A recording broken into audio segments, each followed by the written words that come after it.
नमस्कार, मैं Ved Prakash Raj HRIC online classes में आप सभी लोगों का स्वागत करता हूं। आज के इस वीडियो में हम लोग थेल्स प्रमेय या आधारभूत आनुपातिकता प्रमेय के बारे में पढ़ेंगे। थेल्स प्रमेय क्या होता है? यदि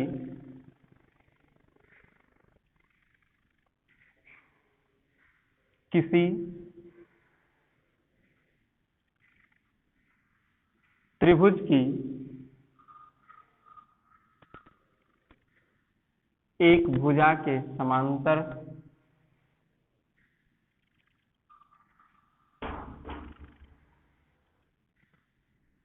अन्य दो भुजाओं को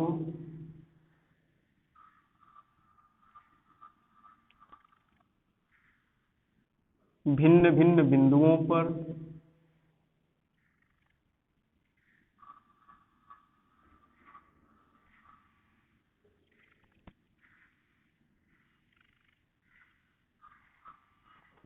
प्रतिच्छेद करने के लिए एक रेखा खींची जाए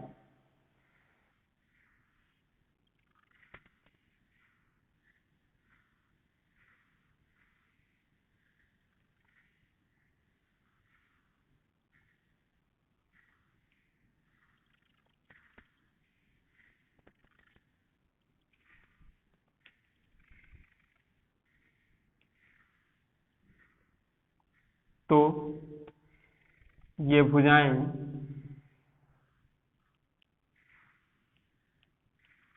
एक ही अनुपात में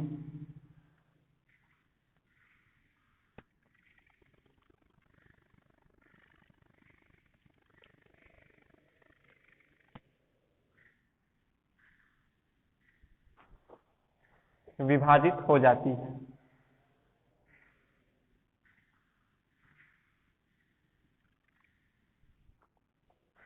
करा है, एक त्रिभुज है,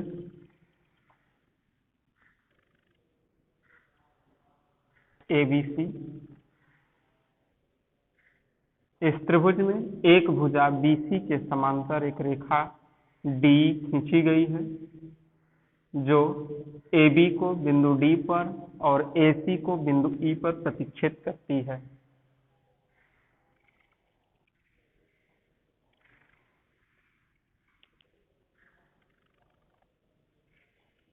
त्रिभुज ABC में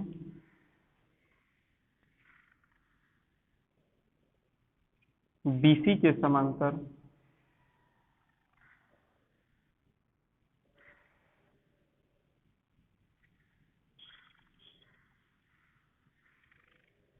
D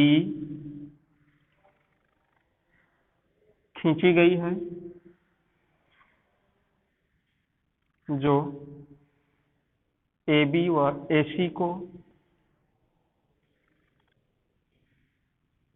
क्रमशः D और E पर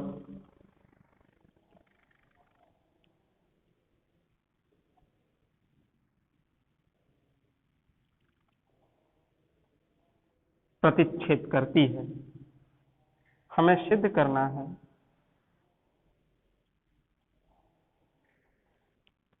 कि इन दोनों भुजाओं के जो खंड, भुजा AB के जो दो खंड हैं AD और DB, इनका अनुपात भुजा AC के खंडों AE और EC के अनुपात के बराबर है।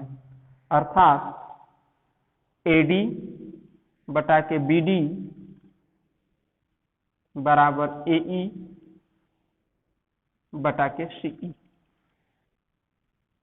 रचना कर लेंगे हम लोग। D से भुजा AC पर एक लंब DF और E से भुजा AB पर एक लंब EG खींच लेंगे तथा BE और CD को मिला लेंगे। DF लंब AC, EG लंब AB खींचा तथा सी डी और बीई को मिलाया।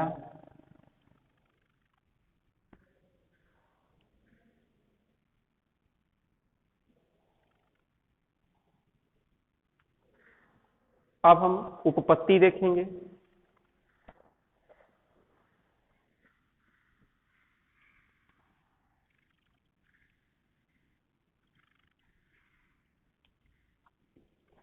हम त्रिभुज ए डी ई और त्रिभुज बी डी ई, त्रिभुज ए डी ई और त्रिभुज बी डी ई के क्षेत्रफलों का अनुपात निकालते हैं।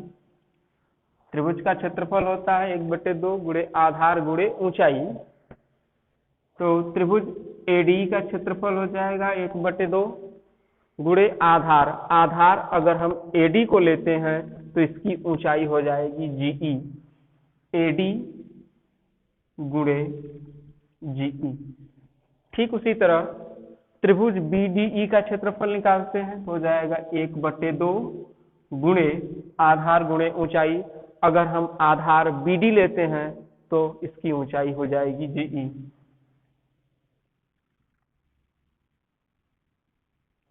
कट जाएगा या मिलेगा एडी बटा के बीडी, समीकरण 1 हो जाएगा ये हमारा। ठीक उसी तरह हम लोग त्रिभुज एडीई और सीडीई, इन दोनों त्रिभुजों के क्षेत्रफलों का अनुपात ज्ञात करते हैं। त्रिभुज का क्षेत्रफल होता है 1/2 गुणे आधार गुणे ऊंचाई। अगर हम आधार एई को लेते हैं तो इसकी ऊंचाई हो जाएगी डीएफ।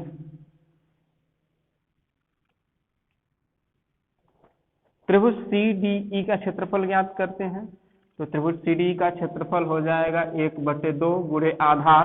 अगर आधार हम सीई लेते हैं तो इसकी ऊंचाई हो जाएगी डीएफ।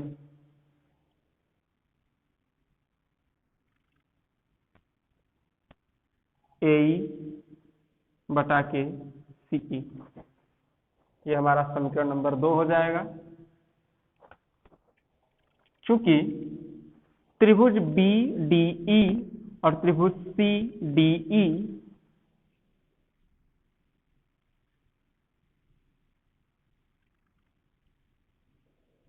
एक ही आधार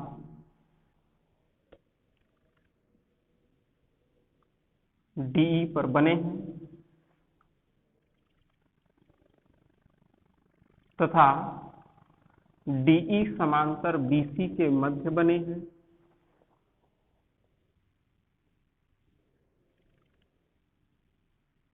और हम लोग जानते हैं पिछली कक्षा में हम लोग पढ़ चुके हैं कि एक ही आधार और समान समांतर रेखाओं के मध्य जितने भी त्रिभुज बनते हैं उन सभी त्रिभुजों के क्षेत्रफल आपस में बराबर होते हैं। इसलिए त्रिभुज बीडीई और त्रिभुज सीडीई के क्षेत्रफल आपस में बराबर होंगे समीकरण 2 और 3 से।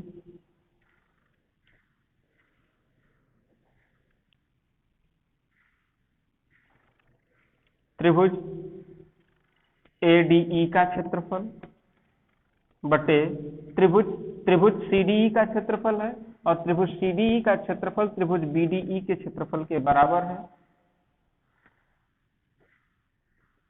एई बटा के सीई। इसको समीकरण नंबर 4 कर लेंगे हम। समीकरण 1 व 4 से हम देख रहे हैं समीकरण 1 और 4 के बाएं पक्ष आपस में बराबर हैं, तो इन दोनों समीकरण के जो दाएं पक्ष होंगे वे भी आपस में बराबर होंगे। हो जाएगा एडी बटा बीडी बराबर एई बटा के सीई। यही थेल्स प्रमेय। यहां से एक निष्कर्ष और निकाला जा सकता है, अगर हम दोनों पक्षों में 1 जोड़ दें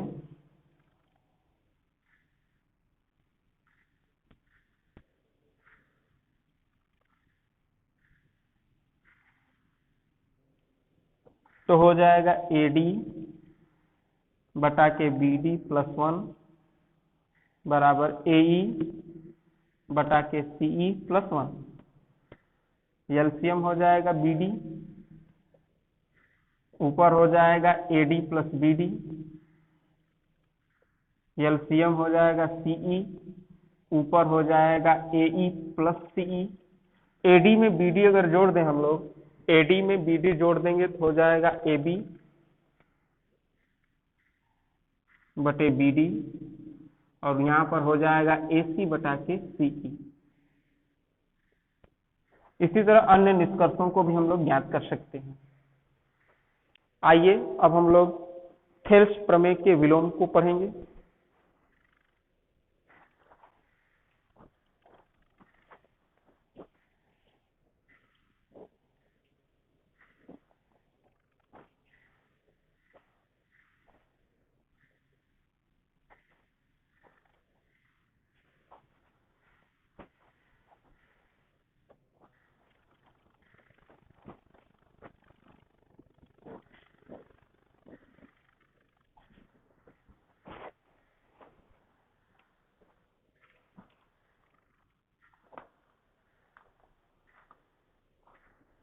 थेल्स प्रमेय या आधारभूत आनुपातिकता प्रमेय का विलोम।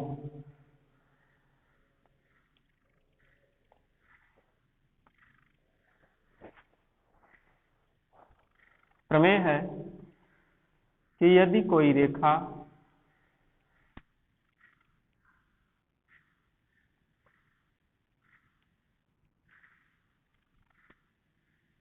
त्रिभुज की दो भुजाओं को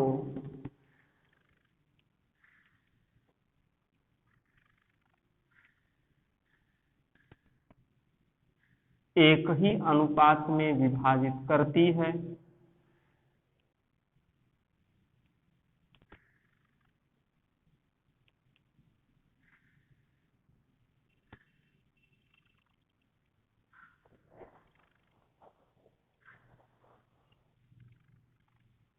तो वह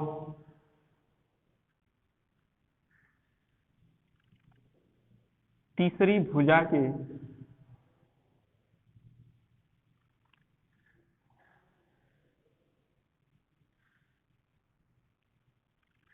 समांतर होती है। त्रिभुज ABC में एक रेखा DE भुजाओं AB और AC को एक ही अनुपात में विभाजित करती है, हमारे पास जानकारी है।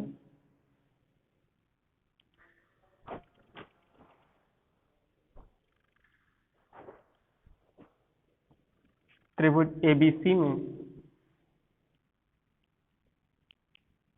DE भुजाओं AB व AC को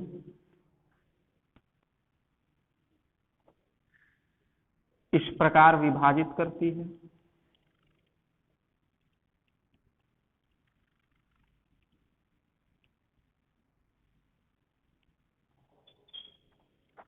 AD बटा के BD बराबर AE बटा के CE। हमें सिद्ध करना है कि यह जो रेखा है वह तीसरी भुजा BC के समांतर है। आइए इसकी उत्पत्ति हम लोग देखते हैं।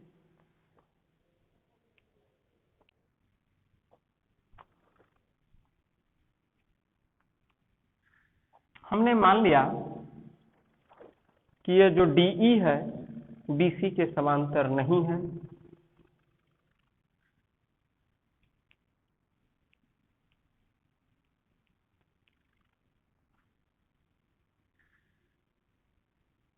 तब हम क्या करेंगे, D से BC के समांतर एक रेखा DE डैश खींचेंगे। तब D से BC के समांतर DE डैश खींचा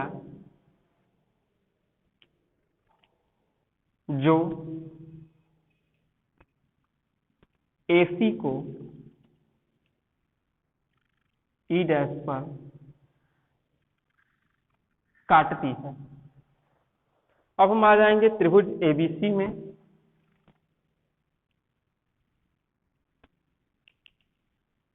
DE डैश जो है वह BC के समांतर है, क्योंकि हमने DE डैश को BC के समांतर खींचा है।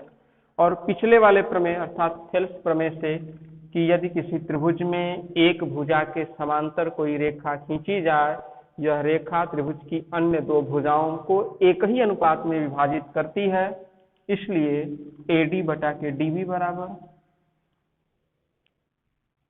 हो जाएगा AE डैश बटा के CE डैश, थेल्स प्रमेय से।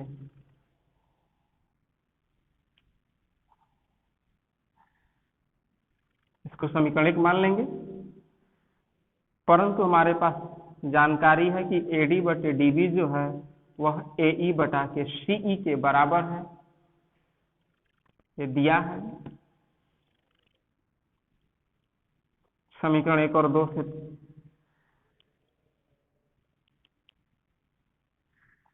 दोनों का बायां पक्ष समान है, तो दोनों का दायां पक्ष भी समान होगा।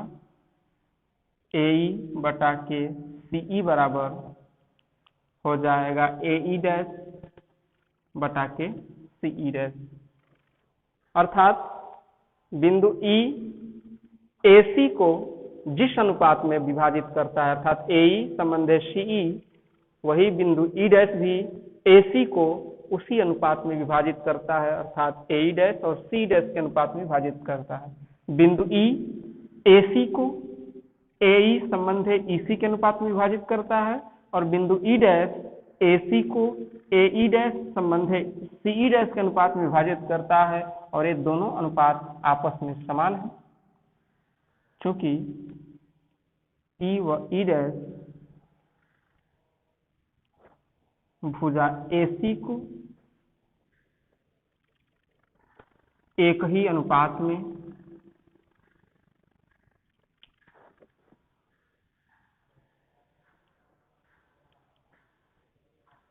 विभाजित करते हैं।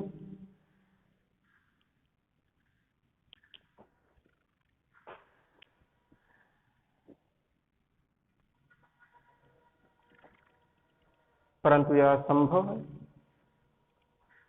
क्योंकि एक बिंदु एक रेखाखंड को एक ही अनुपात में विभाजित कर सकता है, ये किसी निश्चित अनुपात में विभाजित कर सकता है, दूसरा बिंदु उस रेखाखंड को उस अनुपात में विभाजित नहीं कर सकता है।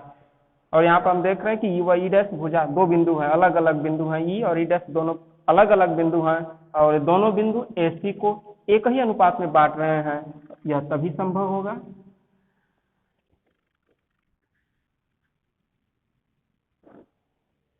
जब E व E डैश समपाती हो, अर्थात एक दूसरे के ऊपर हो। अब जब E और E डैश दोनों समपाती है, अर्थात एक दूसरे के ऊपर है, तो DE डैश BC के समांतर है, तो DE भी BC के समांतर होगा, इसलिए DE समांतर BC, यही हमें सिद्ध करना था। आज के वीडियो में बस इतना ही। धन्यवाद।